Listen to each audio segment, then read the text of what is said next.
سب کی حاضری کو اپنی بارگاہ میں قبول و منظور فرمائے۔ قرآن مقدس میں سے ایک آیا مبارکہ تلاوت کرنے کا شرف حاصل کیا ہے۔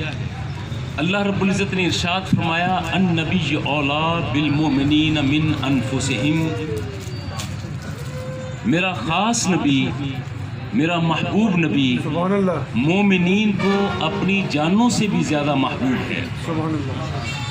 ایمان کا تقاضا ہے کہ بندہ مومن حضور علیہ السلام سے محبت مودت اس انداز میں کرے کہ اسے تمام جانوں سے زیادہ محبوب مصطفیٰ صلی اللہ علیہ وبارک وسلم کی حرمت ہو۔ سبحان اللہ۔ حضور علیہ السلام کا فرمان ہے لا یؤمن احدکم حتی اکون احب الیہ من والدہ وولدہ والناس اجمعین۔ تو میں لوگوں تم میں سے اس وقت تک کوئی شخص مومن ہو ہی نہیں سکتا جب تک کہ میں مصطفیٰ اسے اس کے والدین سے، اس کی اولاد سے، حتیٰ کہ تمام انسانوں سے زیادہ محبوب نہ ہو جاؤں۔ یہ ہمارے ایمان کا تقاضا ہے۔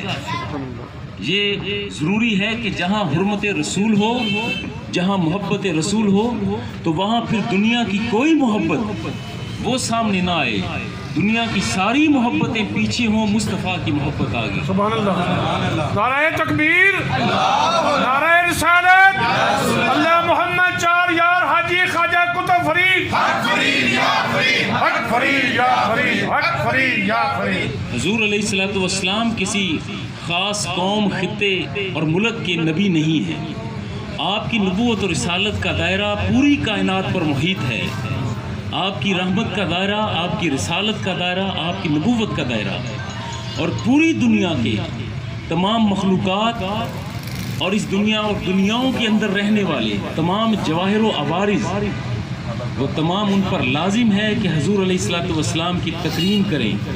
اگر کوئی شخص باغی ہو، بغاوت کرے اور مصطفیٰ صلی اللہ علیہ وبارک وسلم کی توہین کا ارتکاب کرنے کی جرت کرے، تو ہم سب کے ایمانوں کا تقاضا یہ ہے، ایمان کا تقاضا یہ ہے کہ اس مرحلے پر ہم پھر اپنی جان کی بھی پرواہ نہ کریں، اس لیے کہ قرآن کا حکم ہے کہ حضور علیہ السلام مومنین کو اپنی جانوں سے زیادہ محبوب ہے۔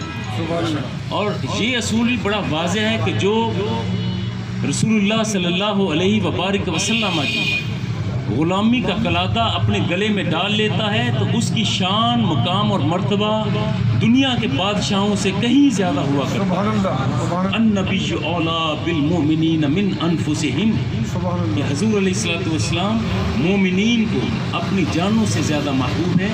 اس حوالے سے میری کوئی دوسری رائے نہیں ہے کہ اگر کوئی شخص گستاخی رسول کا مرتکب ہو، توہین کا ارتکاب کرنے کی جرت بھی کرے، تو وہاں پر مومن مکمل طور پر سیسا پلائی دیوار کی طرح ڈٹ جائیں۔ یہاں پر کوئی لچک نہیں ہوتی، یہاں پر کسی قسم کی کوئی جھول نہیں ہے، کیونکہ یہ حکم کسی عام شخص کا نہیں بلکہ یہ خالق کا حکم ہے، مالک کا حکم ہے، کائنات کے خلاق کائنات کا حکم ہے۔